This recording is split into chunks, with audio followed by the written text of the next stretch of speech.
চট্টগ্রাম বন্দরে কাজ থামে না 100 টাক, দিনে রাতে ফোন উঠে নামে, থামে না কোনো ডাক। নাবিকদের কণ্ঠে ভাজে 7 সমুদ্রের গান।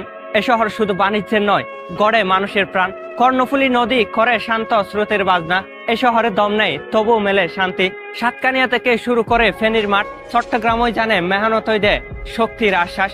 বাঁশখালী থেকে রাঙ্গামাটি, একই রক্ত একই দ্বারা। পটিয়া, রাঙ্গুনিয়া, খাগড়াছড়ির ডাল, পাহাড় ছুঁয়ে চলে যায় রেলের মতো নদীর চলাচল। লোকজন হাসি মুখে, সহজ সরল প্রাণ, ভুজনেও মজার শহর, মেজবানি তার প্রমাণ। বাঁশখালীর সূর্যোদয়, কাপ্তাইয়ের জলের সূর্যাস্ত, জলের তরঙ্গে প্রকৃতির অপরূপ সৌন্দর্য মিশে যায় কবিতার কোলাহলে। ফয়েজ লেকের নৌকা, পতেঙ্গার ঢেউ, স্মৃতির খাতায় এখানে গল্প জোড়ায় ঢেউ ঢেউ। চা বাগান, জুম চাষ আর উপজাতিতে ভরা, মানুষগুলা যেন আরো একটু আপন, আরো বেশি মায়া। এখানে ইতিহাস গড়েছে সূর্য সেন, তার হাত ধরেই আমরা হয়েছি স্বাধীনতার প্রথমজন। বান্দরবনের উঁচু উঁচু পাহাড়, সবুজ শ্যামল প্রকৃতি, দেখলে ভুলে যাবে যত সব দুঃখ নিয়ে এখানে এসেছিলে তুমি। সময় ফেলে ঘুরতে আসবেন, নেই কারো জন্য মানা। আমাদের চট্টগ্রাম ইতিহাস, ঐতিহ্য এবং প্রাকৃতিক সৌন্দর্যে ঘেরা।